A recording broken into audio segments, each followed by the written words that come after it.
Where the hell do I get off? You're probably wondering to yourself, how the hell? What the hell? Why the hell? Who in the hell? And for that, I apologize. Okay, for the 1 day delay. I am ethnically airline. I've said that before, aka I literally just came up with that and put it on my Instagram story. I thought it was a good joke because I'm slightly delayed for everyone's inconvenience. Also, my daughter is directly behind me, lapping the shit out of her body. She's right behind me, isn't she? I don't know, she's going to town on something. Something is abridged. Something is not right with her coat, okay? She went to Burlington. She went to the factory. She went to Burlington. She got the coat. Suddenly something's wrong with it, and now she's fixing it. Sweetheart took it into her own hands, and she said, "You know what? I'm gonna put a good old lick to this. All right, we're gonna do a good old fashioned licking. Okay." You guys might be noticing that I am holding out Mother Teresa in prayer, the microphone in front of me. I'm running an experiment. I don't know if you guys have been able to tell. I've been able to tell on recent episodes where, by the way, I will get into why I've been delayed in the episode, but I've just already, worth a minute in, and my mind is running amok. Okay? My mind is running amok. So I've been able to hear in the background of all the podcasts, my laptop screams. It Wilhelm screams. It whistles. It runs this just obnoxious sound, and I can hear it, and it pisses me off in the background of every episode. Oh, there she is. She wanted to get into frame for that. Oh, there you go. Meow meow. She's having a good time. So I am now holding the microphone. I think I'm stupid. I'm a dumb, stupid idiot who knows nothing about acoustics, who knows nothing about theory on physics. But I think the microphone is picking up the hissing from the laptop because of its proximity, A, and B, because it's sitting on the desk, and the fan for the laptop is also sitting on the desk. And I think the vibrations from the hissing from the laptop is causing it to reverberate through the desk into the microphone. That's my theory. So I'm going to do my best to not move around a ton because I know that also picks up on the microphone. Hey, every single video, every single podcast, you're getting a new angle. You're getting a new sort of production thing, some sort of assistance. It changes, okay? If there's one thing about me, I change quite a bit. Unlike society, who doesn't accept change anymore, physically speaking, financially speaking, they don't accept change anymore. You walk right over the pennies and quarters that you see on the ground because what the hell is that going to get you? Nothing. You're better off finding a Bitcoin on the ground. Hey-oh, a little financial pun. I know what you're thinking. Wow, you're drinking. Nope, I'm not. This is actually a mocktail from Little Saints. Shout out to Little Saints. They are excellent. I am drinking the spicy margarita because I'm feeling spicy. No, I just didn't want to drink. So, or I didn't want to drink alcohol. So I'm having a mocktail. They're delightful. They're delicious. Not sponsored. This is PR though. I will be honest with you, but they are delightful. I recommend for those of you who are sober or you don't want to get into the booze. Hey, Little Saints, try them out. I like them. So today's episode is just going to be kind of like an update. Honestly, I've had a lot of stuff happen in the last like 5 days that I have plenty to talk about, and I'm going to stretch this episode out as far as I can, as far as I stretched your mom out last night. Hey-o, miso, give me some. All right, okay. So everybody who is following an influencer right now or any sort of brand knows that Coachella is happening right now, and I am not in Coachella. I did not get invited. You know, hey, at first I was a little bummed about it. I was a little upset. I was like, hey man, what the hell? Why didn't I get invited? It was one of those FOMO things where I was like, I see all these mutual friends that I have that got invited by, you know, brands that I've never heard of, brands that I have no idea why they're at Coachella. You know, it's like, oh, we sponsor used yogurt lids. I got sent to Coachella by a brand that their entire thing is just used yogurt lids. And then, here I am sitting my dumb ass down in a chair. Am I salty that I didn't get invited? Abso-fucking-lutely. Okay, let me drop an F-bomb. Mom, I apologize. You can wash my mouth out with soap. Dove soap. That also sent people to Coachella. Um, Here's the thing. I know that Coachella gets made fun of a lot. Me personally, I think Coachella has lost a lot of its value in terms of like what it used to be about the music. It used to be about the performances and the music. And don't get me wrong, it still is, but not anymore. Coachella is essentially the Met Gala for influencers. It's the Met Gala for 100,000aires instead of multimillionaires and billionaires. That's what it is. Um, And so yeah, I just want to go to Coachella because I want to see the music. I don't care about outfits. All of my outfits are stupid. I got this from a thrift store. It's a shirt that has a lighthouse on it. It has a couple of lighthouses on it. I got it from a thrift store. It was $1. I would wear something like this to Coachella. Nothing else. I don't know what boho is. I don't know what Soho chic is. I don't want to wear a burlap potato sack that has nipple holes cut out for whatever. That's not. I don't want to go to Coachella for the fashion or for the influence. I want to get sent by a brand because Lord knows I'm not gonna fucking pay for a ticket. They're disgustingly expensive. I would never. The thing about me, I am a very cheap person. I was always raised to be cheap. I was always raised to, you know, if you don't have to pay for it, don't pay for it. My shoes are I've had them for several years. All of my clothes are either PR, gifted, or thrifted. Gifted or thrifted. Um, all of my shirts, all of my hoodies, they are plain. They are the same exact color from the same exact brand. Well, they're same shirt, same brand, just different colors. I like to recycle. Not recycle. I like to buy the same thing over and over again because it works and because it's simple. Um, so maybe that's why I didn't get invited because I am relatively unexciting when it comes to fashion. I'm unexcited when it comes to beauty. I don't really know a ton about beauty products. I don't know a ton about skincare products. I am just the amalgamation of what every woman that I've dated has recommended. Hey, you should do this for your skin. Hey, you know those red spots and those pimples that keep popping up? Why don't you throw on some vitamin C serum? Why don't you try a hydrating fo- uh, cream foam cleanser? And so I did my homework in the sense that I took my situationship's advice, and that's my skincare routine. That's where I am to this day. That's brought me here. I would say my skin looks relatively clear. No makeup. Just kidding. All of my podcast budget goes into my makeup. All right. All right. I have so much foundation on right now. You could build a building on top of my face. That's how much foundation I have. Okay? I have so much foundation on my face, you could start a committee and do a gala and donate to this foundation. That's how much foundation I have. That's how much foundation I have right now. To be honest with you, I don't even know what foundation is. Is foundation, I'm assuming, based on the word, based on my understanding of what a foundation is for a building, is that the base layer that you put the makeup on? I thought the skin was the base layer that you put the makeup on. Is there a base layer to the base layer? Maybe. Was I ever at one point referred to as the Bay Slayer? No. Do I want to be? Maybe after saying it. That would be sick. It's also come to my attention that I have the lesbians up in arms. Speaking of Bay Slayers, the lesbians are mad at me. And I all I said was that I thought Clara was beautiful. And apparently that is some form of heresy in the lesbian community. And I apologize. It was not my intention to upset the lesbian community. I did not know that Claro was lesbian. And apparently that's also up for debate. Because there's a lot of people coming to my aid and coming to my side and being like, oh no, she's actually bisexual. I have no idea.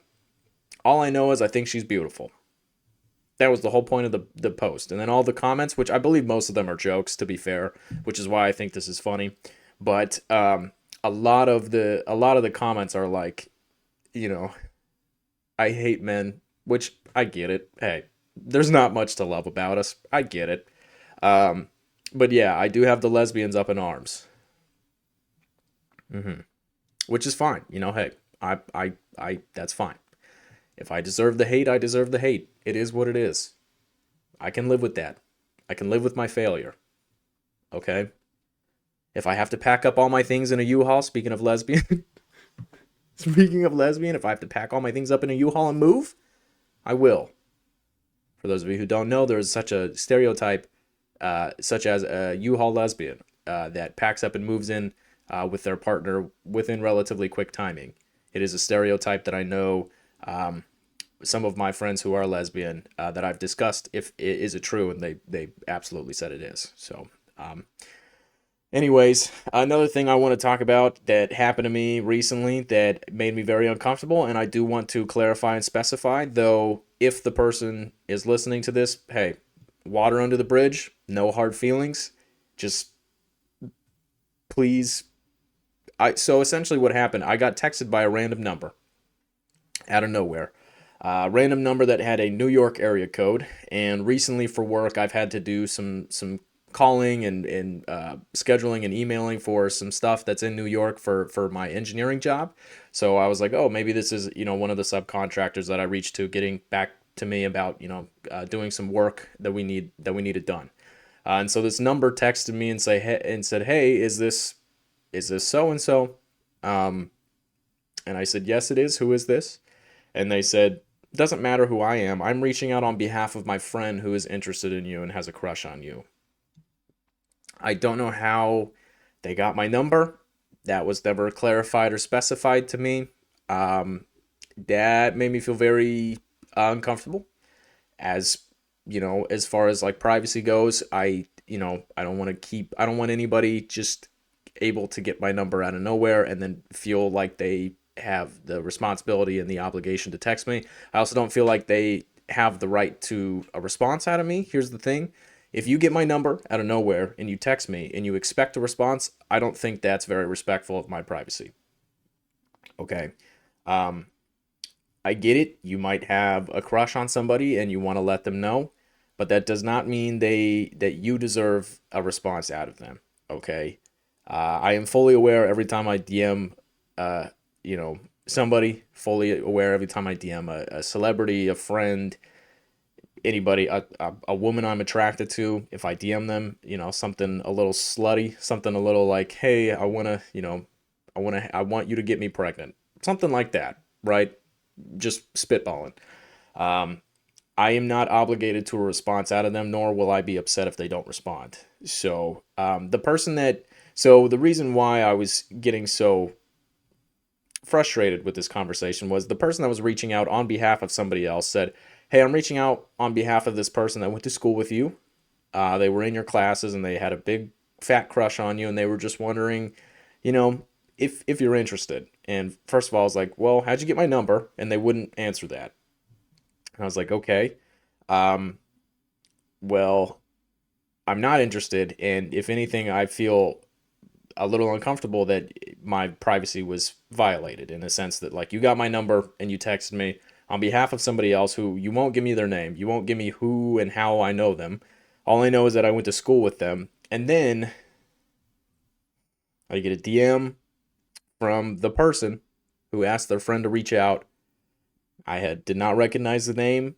I have a fairly good memory of my classmates, who they were, who I went to school with. Did not recognize the name, didn't recognize the profile, and then they texted me.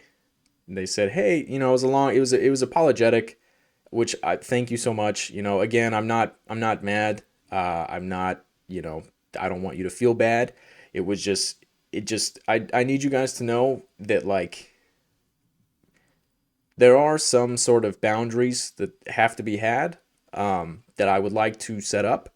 You know, don't go digging on the internet so much that you're able to find my. Oh, another thing, and this is another thing. I posted a day in my life, and I get it. I put myself out on the internet, and I'm subject to some sort of, like, interest. If I put myself out there, people are going to be interested. Not saying I deserve to be interest. I deserve people's interest, but what I'm saying is like, if I put myself out there, I am subject to people looking at the videos and seeing what I'm doing and seeing my surrounding. And I posted a day in my life video where I showed myself opening the blinds, and I got a DM from some guy that said, or I don't know if it was a guy. The profile presented as a man, but who knows behind the profile. They said, "Hey, you shouldn't post your location like that. I found your place." So my fault. Hey, I was just trying to make a fun video, day in my life, and then somebody found it. So that was also a bit of a safety and privacy concern. Um, I didn't say anything. I wasn't too upset. I understand that it potentially could be scary. Um, but that being said, I would hope and pray that for those who are watching and listening, like you guys would respect my privacy to some extent, and understand that there are boundaries that should not be crossed. Um, like I said, I don't want anybody to go deep diving on the internet and somehow find out my phone number. I don't know how this person got my phone number. It turns out I never went to school with them. They lied about that. They just wanted to use that as an in to see if I was interested in going on a date with them or something. It was an international phone number. I won't reveal from where. But it was an international phone number. And so all I ask, the whole point of this, all I ask, okay, a little Adele moment. All I ask is that, um, you know, maybe we have a little bit of maybe some boundaries set up in terms of like my privacy. Don't I know I put stuff out there on the internet, and I am subject to people looking at the stuff that I put on the internet, but maybe let's respect my privacy just a little bit. You know, um, that's all I ask. So anyways, the reason why I was so delayed in posting the podcast, I literally did not have time. So the last couple days, at a glimpse, besides not getting invited to Coachella, okay, which hey, it happens, totally happens. You know, water under the bridge, or if you're like me, maybe some Little Saints mocktails under the bridge. Okay. Um, on let's see, Thursday of last week, Friday of last week. So last Friday, which was maybe the 10th, maybe the 11th, maybe the 12th. Today is Wednesday the 16th. I'm not great at math. 15, 14, 13, 12, 11th.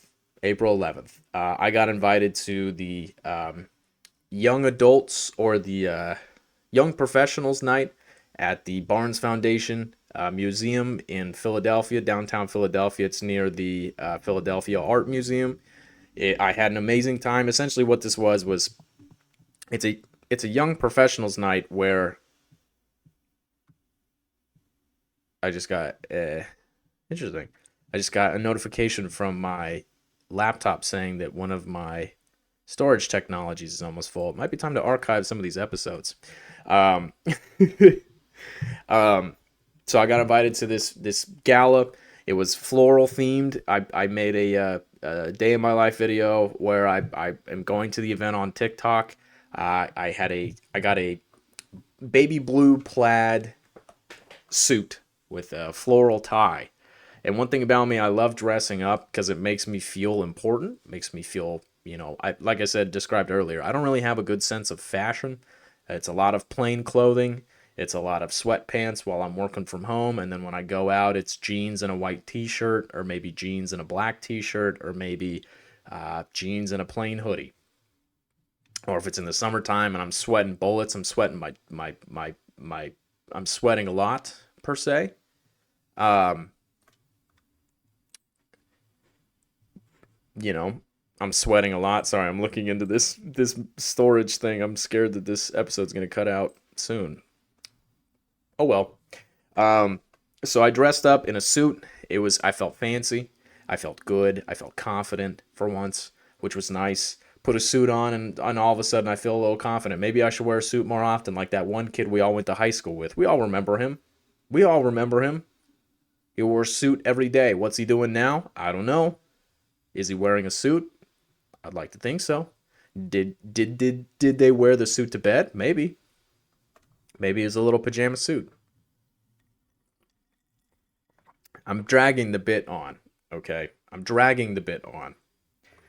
I get to the Philly Gala at the Barnes Foundation. I had a great time. I did drink quite a bit. I had 4 espresso martinis. Thank goodness my heart is probably not in the best condition, but hopefully not in the worst, not in a bad enough condition that that's gonna do some damage to my ticker. So I had 4 espresso martinis, 3 glasses of wine, as one does, because I, you know, am nervous. I'm anxious. I went to this gala alone, and I posted about it on my story beforehand. So I was anticipating that maybe one person would recognize me there. But I had such a great time. The host, the person that invited me, he was amazing. He was great. He talked to me. The thing about me, folks, when I get invited to events or things or anything, any function, if I don't know anybody there, if I go alone, I typically what I do is I like to call myself a corner guy. I I get there, I get a drink, and I find an empty corner and I sit there or stand there until somebody comes up to talk to me. And if nobody comes up to talk to me, I just people watch. And a lot of times, if you see me in a corner by myself, I'm probably laughing and or talking to myself because I'm making up stories about people. I'm coming up with jokes about people or on my behalf, or people making fun of me because I'm in the corner by myself. Oh no. Am I still recording? Yes, I am. Sorry, my laptop just shut off for a second. um, so I get to the spring gala. I do my corner guy routine. I sit in the corner for a little bit. A couple people come up to talk to me. A couple of young professionals. They did not know who I was. They had no idea about my social media following. So we talked to them a little bit. Or I say we, me and the voices in my head talked to them for a little bit. Just about what they did. They were awesome people. One person was like helping put the gala on. She was incredible. And then the other person, they were a CEO of like a business of like a business that does like office relationship development, not romantic relationship, just like personal, like getting to know your coworkers, making you guys more comfortable during conversations, like encouraging, discussions and stuff like that. It was really interesting. I was fascinated by the conversation. They were incredibly intelligent. They were talking about all the ways that they can get like people out of their shells. And me myself and I, when I moved to Philly and I started at my job, I didn't talk to like anybody for the first 2 or 3 months. I'm naturally a very quiet and awkward person. So when I first moved there, I was keeping my head down. I wasn't talking to a ton of people. I didn't go to like a ton of events, I would say. Um, and I just I would get to the office a couple days a week. I would get there early. I would work my work. I would do my stuff, and then you know once 5 o'clock hit or the end of the day hit, I would go home. I didn't really talk to a ton of people. Some people at the office eventually got it out of me. They finally, encouraged me to talk, and I felt more comfortable talking about my life and stuff like that. So that was nice to just kind of talk with somebody who is clearly they were very intelligent and clearly like they were doing their thing, and they were there to like it's young professionals night, where like it's like young people fresh out of college that have a job that they're trying to network. They're trying to see who's hiring, who's doing what are people doing for business, what are they whatever. And so that was fun. And then I started walking around a little bit. I went, there was a couple of museum exhibits that I went and saw. It was really cool. It was really exciting. I was, obviously pretty intoxicated. Although I will say I had the 7 drinks in total over the span of like, wow, is that, well, it was actually maybe like 2.5, 3 hours. So when I say it, it doesn't sound too great. It sounds like a lot within a little bit of time. But hey, it was Friday night. I had a long week, which this is a side note that people probably won't care about, but I do want to say it because I'm very happy that it happened. Um, I've been on this project now for it's April. This particular scope of work is what I like to say. This essentially segment that I've been on has taken place since September. So this is 7 months, 7 months in the making. Um, for very quickly, I know people don't care about this, but to describe the type of work, it was essentially what's called a hydraulic and hydrologic model for a stormwater assessment for a site. So essentially, what I was doing is I was taking the existing stormwater infrastructure for one of our sites, which is essentially just all of the pipes, all of the little inlets and the grates and the manholes, which are the little circles on the ground that say storm. Essentially, I was taking that for an entire site. It's like 50 acres, 50, 60 acres. And I was doing an assessment, basically seeing how much rainfall capacity can it hold. Okay, so the problem with this is like a lot of this information is not known. This site has been around for 40, 50 years. Okay, so a lot of this is like doing some digging, some data mining, essentially, where you have to like go in, look at as-built, which are essentially just like the data provided by structures once they are constructed. Because you can put pen to paper and you can say 2 plus 2 equals 4, but until you get two objects and put it together with two more objects to show that it's 4, it doesn't equal 4. Essentially, it's all just theoretical until you go out and construct it, and then you can get real time measurements. And so it was very difficult to develop these figures through software that show all of this data, all this information. There was like 145 inlets, which is a lot. With every inlet, there's a grade elevation, there's a bottom elevation, there's an inlet and outlet invert elevation. You have to analyze the slopes between inlets. You have to analyze the slopes between manholes. If there's negative slopes, you have to address that somehow, because there can't be, in order for water to flow effectively, it goes from high to low. So if there's a negative slope, it's going to flow backwards, and then it's going to, it's going to overflow in a manhole, and there's going to be just a giant pond somewhere. And so that took a couple months. And then, after that, we are putting something in at this site. I won't get too much into the specifics, but we're going to be essentially adding more water to the infrastructure. Also, another part about this site is like part of it is not going to be there pretty soon. For lack of a better term, it's part of it's going away. So like you also have to address like, okay, how are we going to model that? Are we modeling it as it is yesterday, as it is today, or as it is tomorrow? Because chances are yesterday is not the same as today, nor will it be the same as tomorrow. And so then once we did that, we found out, hey, we don't have a lot of data for part of this site that's very vital. So then we had to go out there like a couple times and be like, all right, we got to get this, we got to get this. We got to check to make sure this makes sense. We got to check to make sure this is a thing. So Miso's staring. She might have just witnessed a ghost. No, I'm just kidding.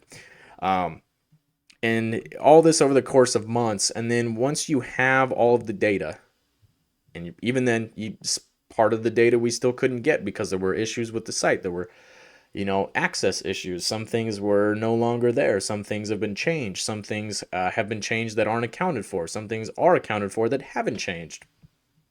And so it's a lot of questions. It's a lot of questioning. And it's a lot of, all right, well, we're never going to be able to get this information. So what do we do with it? Do we throw it out? We can't throw it out. We got to use it. And so a lot of assumptions had to be made. And then those assumptions, I'm still learning a lot of this stuff. So like a lot of the assumptions, I don't know if I'm allowed to make. Some of them, I don't know how it's going to affect the model. And then eventually you get these figures that are like our entire understanding of the entire site. And again, it's 60 acres. Everything that's been built 40, 50 years ago, things that have been changed in that time, things that are no longer there.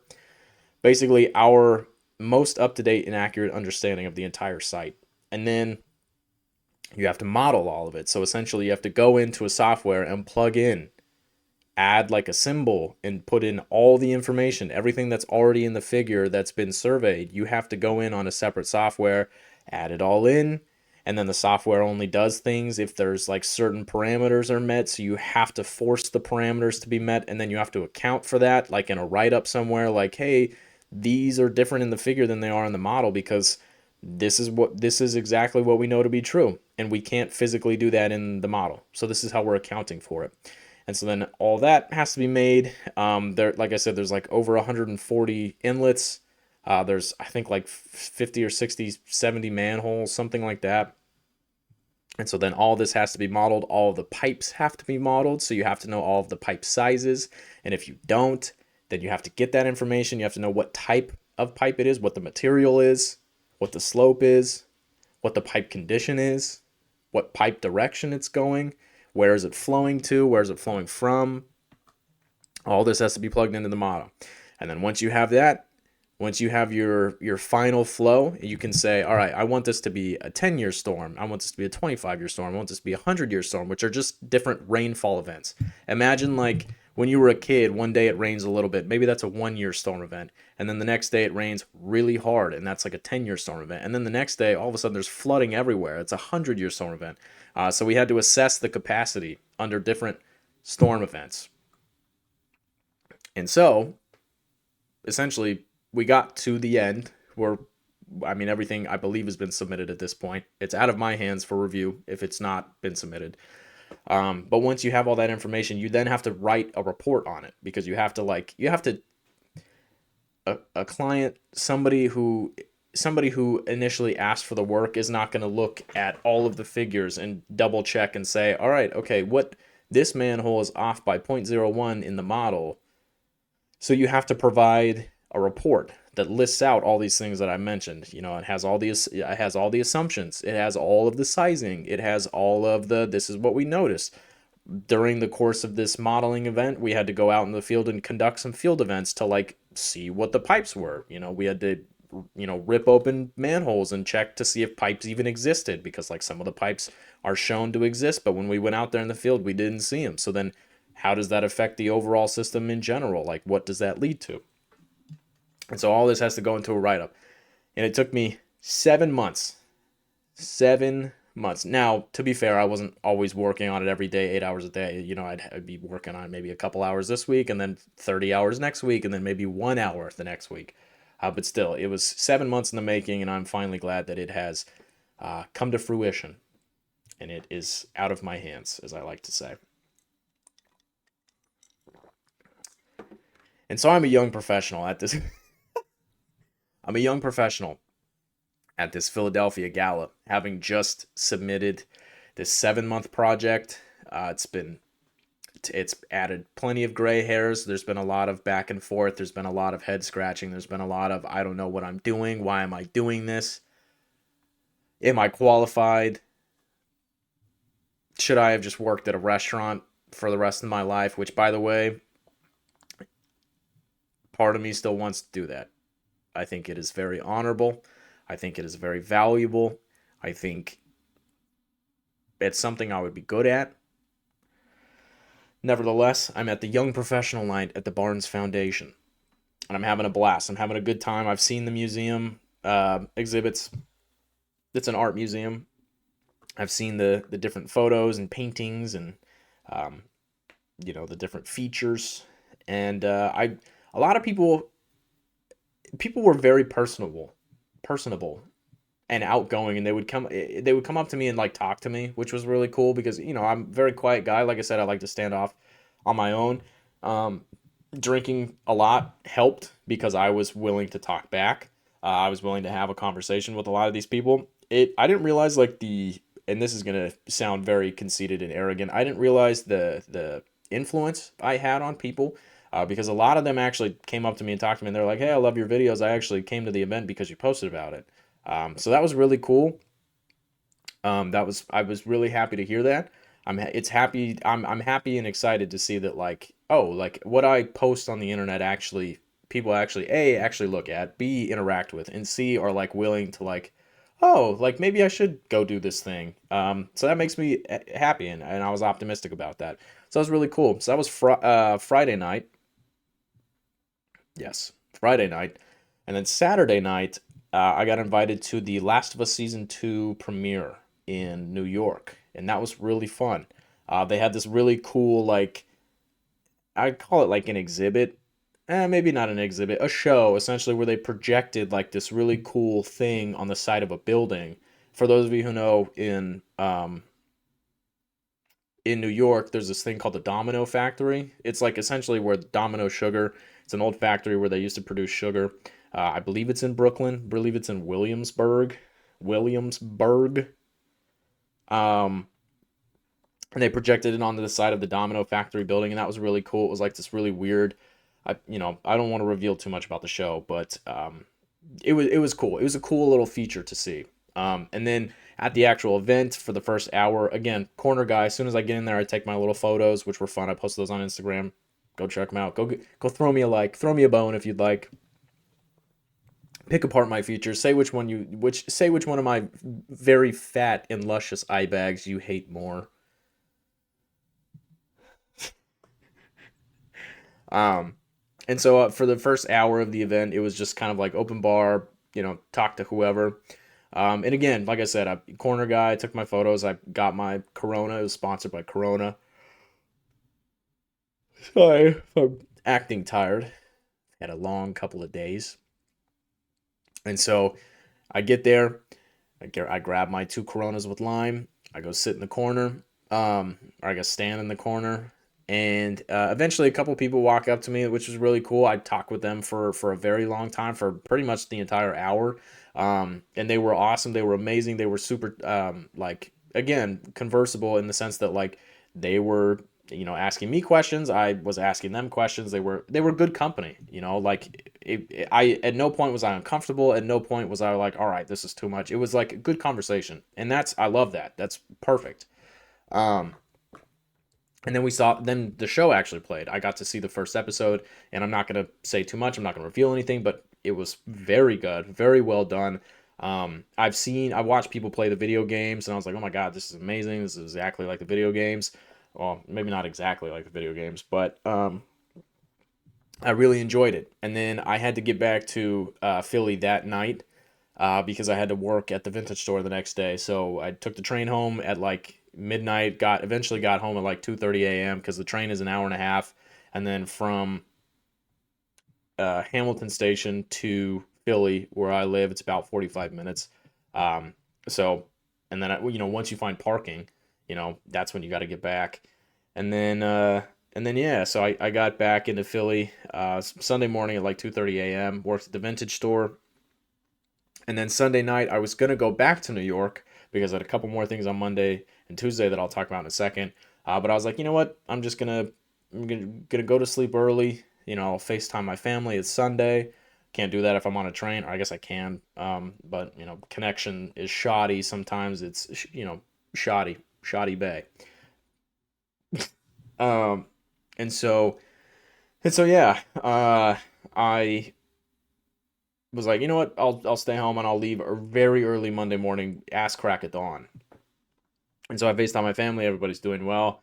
My niece and my nephew, they're joint. They were born a couple days apart. Not within the same year, obviously. Their birthday is very close in days. That I didn't have to clarify. You guys understood what I was saying, hopefully. Um, Sorry if this is annoying. Um, but their birthday party is coming up pretty soon in like 2 or 3 weeks. I'm excited. Obviously, I won't be going, which is a bummer. But I'm very excited to see the videos and FaceTime while that's going on and wish him a happy birthday. My nephew, he's turning 3. And he's getting to that. He's super smart, like the smartest kid. I mean, I don't talk to children, but he without a doubt is incredibly smart. He's having like he can talk in full sentences, and maybe I'm just like, maybe this is normal and I don't know, because this is like my first and oldest nephew. um but like he talks in full sentences. He's like an intelligent kid. He can count. He knows his ABCs. I don't even think he maybe just started preschool. He's good with his colors. He knows his shapes. He's good at riding a bike already. Great kid.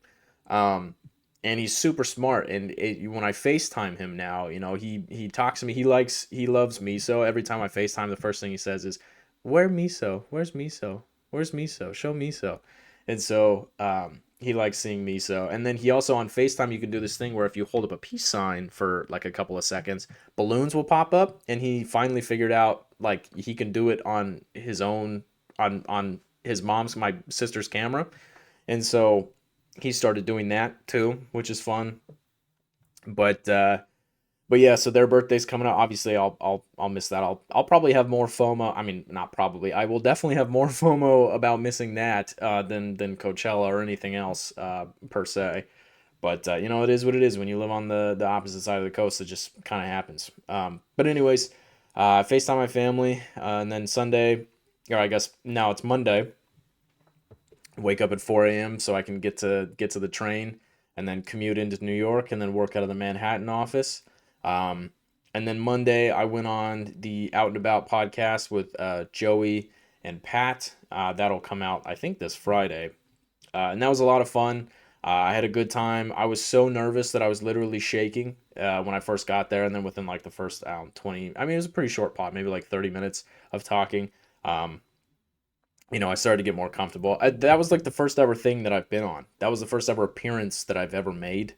This is the first thing I've ever been asked to do. I'm hoping that I will be asked to do more things in the future, more podcasts, do more interviews and stuff like that. Stuff, like this adjacent.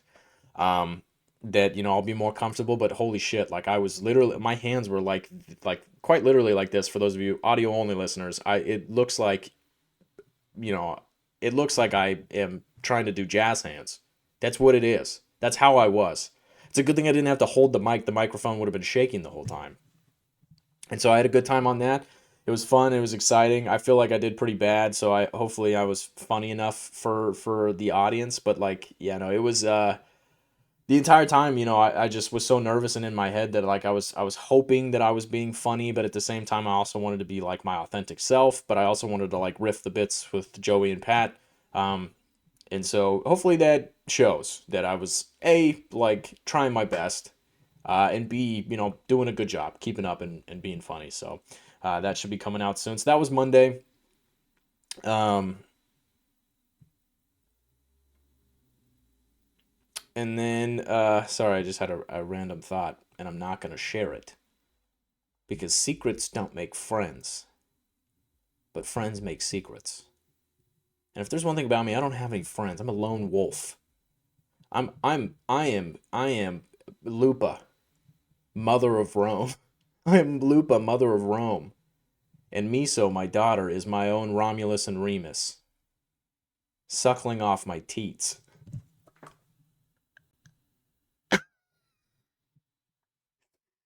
I am Mother Lupa, the she wolf. I am Shakira the she wolf. Anyways, so I went on the barstool. So I went on the barstool pod. That was fun. Worked the full day in Manhattan. I had a lot of stuff going on. It was actually revisions to that thing I talked about earlier. That got sent for review, and it came back with plenty of revisions. So I had to make those revisions, and then take care of that. Everything got out the door on time, thank goodness. And then Tuesday, along with working in the Manhattan office, I stayed at a friend's house. Shout out to Kaylin. Um, I I had to work, and then also I had to do a street interview. Maybe you guys have seen them before. There's just like people on streets with microphones. I did one of those. Again, super nervous, super anxious, like very, very bad. And it was. I tried my best. I honestly don't. I don't know if it was funny. I don't know if it was good. I tried to be funny. I tried to be authentic. I tried to give honest answers. Um, while also riffing bits and being sarcastic and like having fun. So I don't know when that's gonna come out, but hopefully hopefully it is reflective of me trying to be authentic while also being funny and being funny. But I had a really fun time with that. It was really good. The host, I've been mutual friends with, well, mutual social media following with for a while. She's great. Um, and then after that, I got to go to the very top of the Empire State Building. The Empire State Building social media team reached out to me and they were like, "Hey, why don't you come to the, the building?" I was like, "Okay." For those of you who don't know, I am deathly afraid of heights. That is the bane of my existence. Heights. I can't even get on a ladder. Like it's bad. I am terrified. And I was like, "Hey, what's a little bit of exposure therapy?" I was like, "Hey, me being the just gluttonous, disgusting, clout chasing fool that I am, the gluttonous jester that I am, anything for a laugh, anything for attention that I am. I was like, yeah, I could go to the top of one of the tallest buildings in the United States. Why not? Why not? And I going into it, I was like, all right, I'm gonna come up with all these bits, all these jokes to make ahead of time, and I'll be so funny, and it'll be fine, it'll be chill. I think I was doing that to distract me from the fact that I was gonna go up to the top of a building when I am deathly afraid of heights because I'm a dumb, stupid idiot. And anyways, I get to the Empire State Building. The team that greets me and escorts me to the top. Essentially, they're great. They're amazing. They're again everybody. The Barstool Pod, the street interview that I did, the Empire State Building team, the gala that I went to. Everybody, the show premiere, everybody has been so conversable and so kind to me. It has been. Oh, Misa's going behind the camera. This is gonna. Uh-oh. Is the camera gonna shift? Miso, we talked about this. Not while I'm recording. No, it's fine. She's good. She is actually sniffing my drink. Is Little Saint's cat approved? Are cats allowed to drink it? Can they have a mocktail? Who knows? But anyways, and so I went to I went to the team is amazing. They're super kind. We had a great time talking about it. And then we actually get to the top. You got to take like 50 elevators to get there. And we get to the top. I quite literally, I didn't literally, but like I shit my pants. Shout out to IBS. I had diarrhea 4 times before 3 p.m. today. I won't disclose how many times I had it in total, but you guys do the math. Shout out to IBS. Had to say that. If you're eating food right now, hey, my apologies. I'm so sorry. It happens to the best of us, right? Happens to the best of us. Anyways, I get to the top of the Empire State Building. I walk out on the little thing. It's basically just like you and a million feet. It's a foot fetish person's dream scenario, but the wrong kind of feet. Okay? I get up there. There's no, there's no net. There's no like railing. It's just you and open space. And I literally, well, there is one rail that you hold on to. It's about like maybe 4 feet high, 3.5 feet high, 4 feet high, just the below belly button level for me. Okay. And so I am holding on for white knuckling this one bar that I'm holding on to. It's windy as hell. We go to the non-windy side, they say. Every single breeze, I'm like, this thing's going to blow me over the top. I'm like, I wish I didn't have such a slender, non-existent waist. Such a non-existent waistline. Because I could have blown off in the wind. Given this small waist of mine.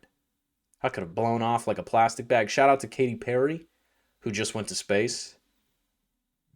Space, the final frontier, but not for a woman named Katy Perry and the rest of the bunch that were in the shuttle or whatever it is. I get a $26 parking ticket for parking longer than 2 hours in a spot. And other people get to go to space. We need free healthcare. I don't like to get topical. I don't like to get political.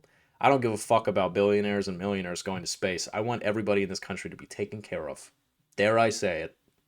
Dare I say it. Anyways, and so I get to the top of it. Here's me on my soapbox, and then all of a sudden I'm getting special privilege going to the top of the Empire State Building. Such a hypocrite, and I apologize for that. But Miso decided to join me. She's currently sitting on my lap. If I could put the camera down, I would, but unfortunately I cannot. Maybe I can get her to like sit up a little bit to show face. Baby, the people want to see you. They want to see your face. I'm gonna actually pet her with a comb. Hopefully that doesn't pick up on the microphone. Maybe it will. Anyway, so I'm at the top of the Empire State Building. I'm white knuckling the railing because I'm terrified. All these bits and jokes that I came up with, I hype myself up far too much in the elevator going up to the 9,000th floor. Right? Because in the elevator they were like, yeah, so like, or I guess like when we got to the top, we're in this like control room. They're like, yeah, so like if you just kind of want to go out there, and we were just kind of hoping you would like do your thing. And I was like, oh yeah, no worries. That sounds great. I've came up with jokes and bits, and if you guys want to riff with me, that's totally fine. Like I'm very comfortable doing that. We get out there. every thought I've ever had, every logical thought that I've ever had, everything that has ever made sense in my mind, all of a sudden is gone because I'm too focused on, hey, if I even move an inch, if I even breathe out of my mouth or in through my nose, out through my mouth, out through my nose, in through my mouth, I'm going to fall off the edge of this. Okay? I'm at the tippy top. I'm at the tippy top. I couldn't breathe. And so now I feel so bad. They were like, all right, you ready to film? And I'm like, oh yeah, I'm so good. I try to come up with bits, and it's like I said something dumb like I can see my house from here or some dumb shit like that.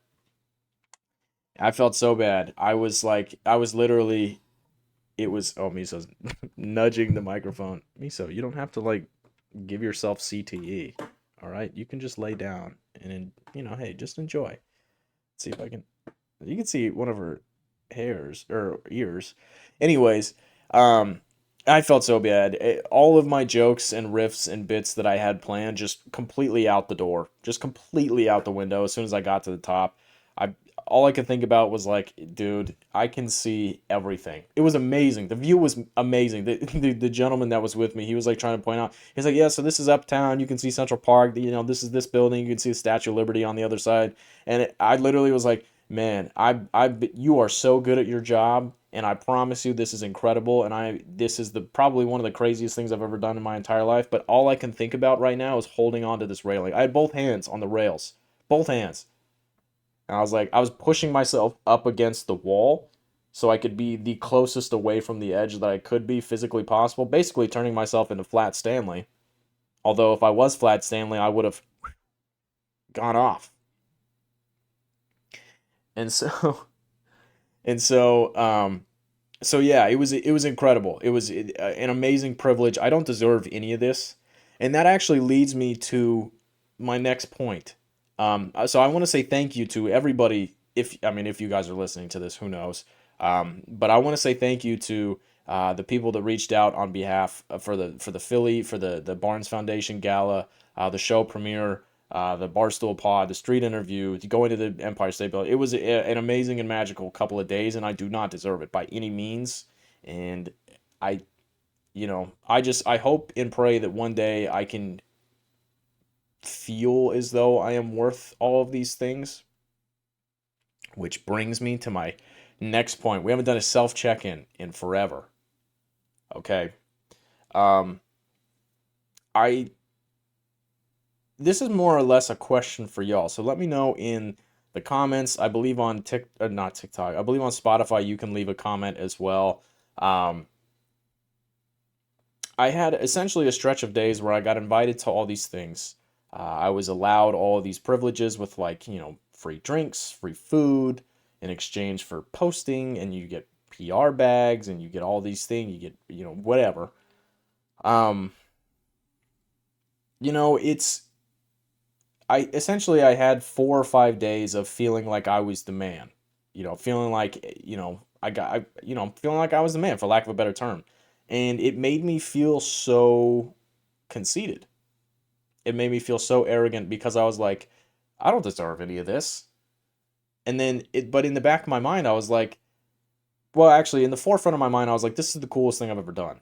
This is going on a podcast. This is doing a street interview. This is like essentially I had a moment where I was like 5 years of making shit ass TikToks about nothing but depression and me having slight alcoholism has finally come to the point where like people want to talk to me or people want to have me on because of whatever reason.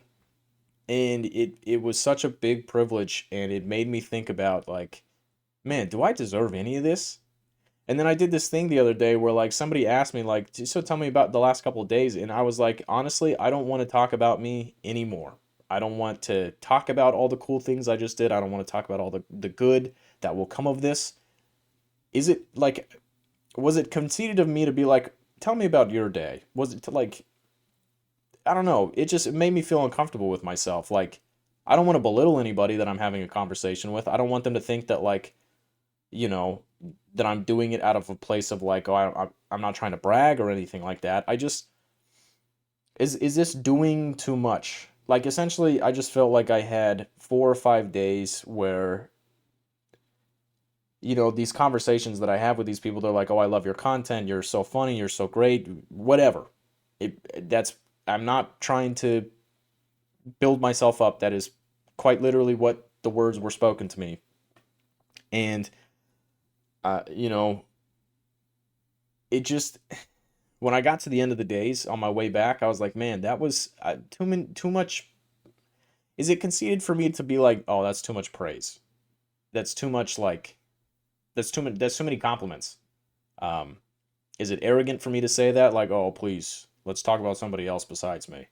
Um, and I'm not saying like to like, oh, like we should keep talking about me. We should, tell me more about me.